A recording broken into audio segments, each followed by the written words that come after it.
El siglo de la Ilustración, o también llamado siglo de las luces, fue un movimiento impulsado en el siglo XVIII, el cual hizo de la razón el principal instrumento para el conocimiento de la realidad y cuya principal característica es el optimismo.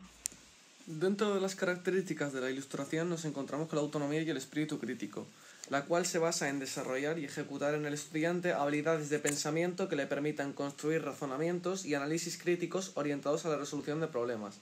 Es decir, la autonomía y la capacidad de las personas para poder tener esa capacidad de resolver distintos problemas que se pueden encontrar.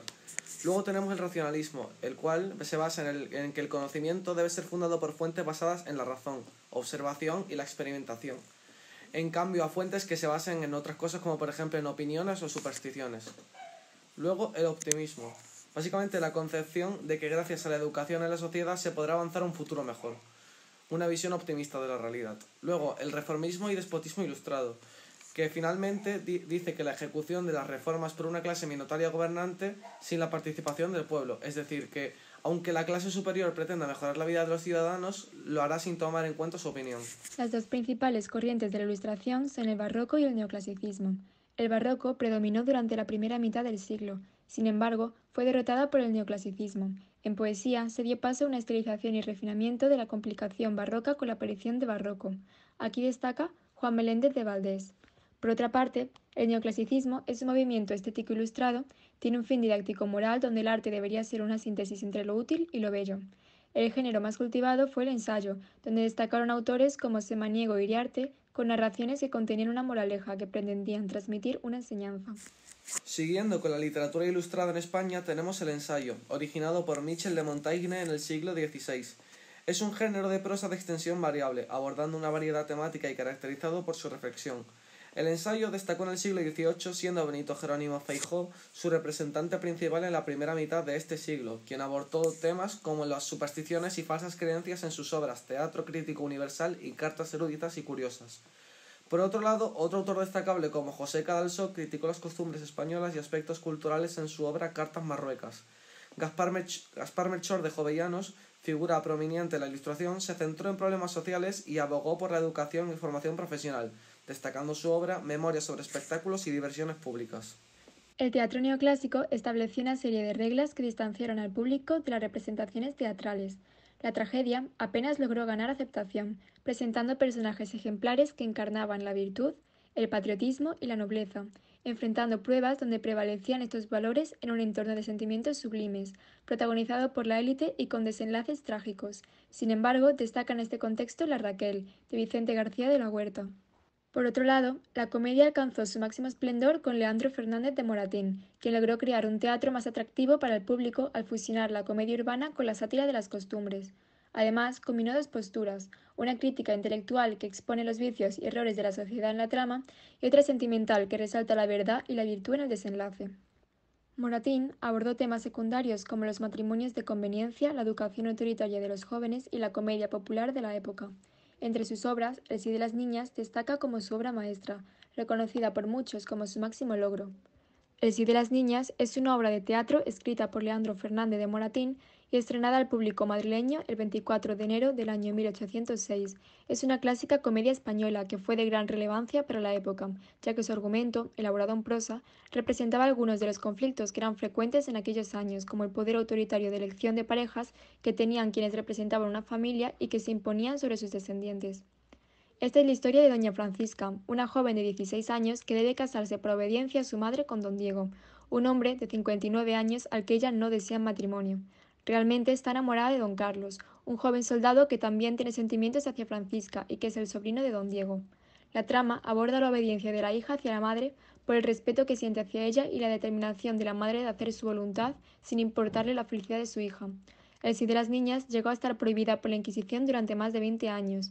Más tarde regresó a la escena, pero con algunas censuras. El romanticismo es una corriente artística y actitud vital que se desarrolló en el siglo XIX como oposición a los presupuestos racionalistas de la Ilustración. Las características primordiales del romanticismo giran en torno al afán de libertad e individualidad y son las siguientes. Genio e inspiración. Se destaca la originalidad y el talento de crear, todo ello acarreado por la inspiración. Por ello, el artista es considerado un genio creador. Individualismo. Se resalta el pensamiento de uno mismo, centrándose en la individualidad. Además, se resguarda las lenguas propias de cada pueblo y las nacionalidades. También existe una exaltación de los sentimientos. Evasión y racionalismo. Su revelación contra la sociedad del momento desató la evasión al pasado, lugares de ultratumba, misteriosos, etc. Predominio de los sentimientos frente a la razón. Obsesión por la muerte y el desenlace trágico derivado de su fracaso existencial.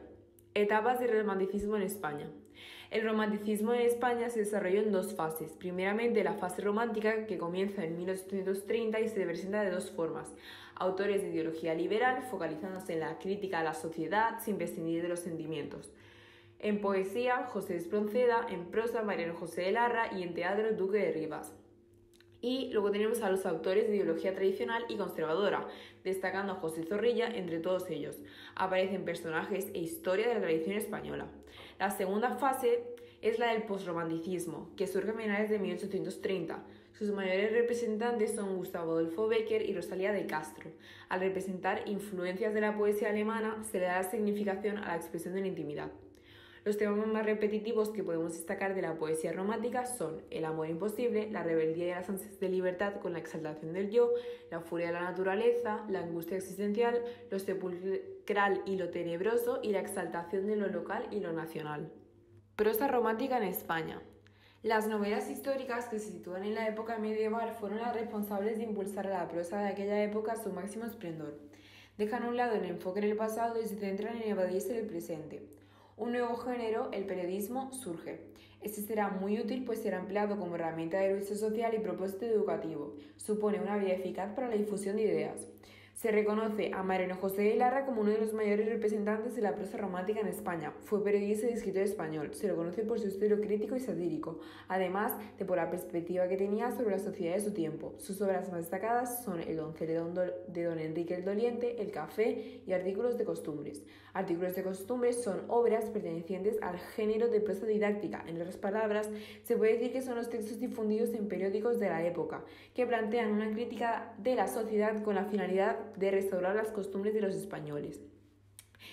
Se puede decir que son obras de las situaciones representadas que incitan a la reflexión y la formación de opiniones.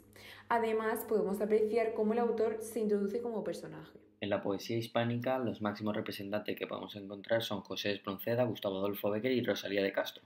En primer lugar encontramos a uno de los máximos representantes como es José Espronceda, que escribió El estudiante de Salamanca y El diablo mundo. El estudiante de Salamanca narra la leyenda de un don Juan que abandona a Elvira, y El diablo mundo es una obra que se divide en 6 cantos y se centra en la vida de Adán, un personaje que experimenta transformaciones y enfrenta diversas situaciones turbulentas, de estar rodeado de demonios hasta involucrarse en robos y conflictos. Un análisis básico es que aunque la primera crítica puso de manifiesto la influencia de Radion, es verdad que el poema en su totalidad es original e inserto de la tradición literaria española más que en la europea. El pesimismo se conjuga con la crítica social y las proclamas políticas, y a pesar de esta visión negativa de la existencia sí encontramos un humor. Gustavo Adolfo Bécquer escribió rimas y leyendas. En primer lugar, rimas son 79 composiciones dirigidas a una mujer, sobre la poesía, el amor y el dolor. La estructura es una medida polimetría, por lo que hay muchos versos diferentes, y el poeta se dirige a la mujer. El estilo se aleja del efectismo y su ritmo es suave y utiliza un vocabulario sencillo pero lleno de connotaciones. Luego, por otro lugar, leyendas son narraciones en prosa, ambientadas en distintos lugares de España y situadas en épocas remotas o el pasado inmediato del autor. Por último, tenemos a Rosalía de Castro, que potenció la literatura en gallego y es una de las poetas más importantes. Se destaca en Las orillas del Sar, que ahonda en la vida intimísima y existencial. Tiene temas como el desengaño y la desesperanza, la fantasía, la muerte, la intuición, búsqueda de consuelo en la religión, el paso del tiempo, la insatisfacción, y tiene un estilo asonante con la libertad métrica y el uso de versos largos. Por otro lado, tenemos el teatro romántico, en el que el drama es el subgénero preferido, se rechaza las reglas de las 3 unidades y el tema central es el amor trágico e imposible. Los protagonistas son héroes y heroínas y abundan los ambientes sepulcrales, nocturnos, solitarios, en medio de una naturaleza salvaje y turbulenta. También existe la polimetría, que son las obras que presentan gran variedad de estrofas y de tipos de versos, y la intención no es enseñar sino conmover. En primer lugar tenemos a un autor conocido como Duque de Rivas, aunque su nombre es Ángel de Saavedra. Escribió Don Álvaro la fuerza del signo, la cual trata de Don Álvaro, que es el protagonista e intenta escapar de la muerte, pero que paso a paso le llega, y nada puede salvarlo, ni la familia, ni la amistad, ni el amor. En segundo lugar tenemos a José Zorrilla, que escribió Don Juan Tenorio, que se divide en 2 partes. Una primera parte en la que se presenta a don Juan Tenorio y don Luis Mejía, quienes se reúnen y hacen una apuesta para la conquista de mujeres. Don Juan rapta a doña Inés y ambos se enamoran apasionadamente. Esto conduce a la muerte tanto del padre de Inés como de don Luis, y don Juan huye a Italia. En la parte 2, don Juan visita el cementerio, donde descansan don Gonzalo, don Luis y doña Inés, que murió de pena al no poder estar con él. Se revela que doña Inés hizo una apuesta con Dios por la salvación de ambos, y don Juan se arrepiente antes de morir. En su casa, el espíritu de don Gonzalo intenta llevarlo al infierno, pero el de doña Inés intercede para que se arrepienta. Finalmente, don Juan muere y ambos son salvados, permaneciendo juntos en el cielo. El personaje de don Juan encarna el arquetipo del seductor, y es uno de los mitos más universales de la literatura.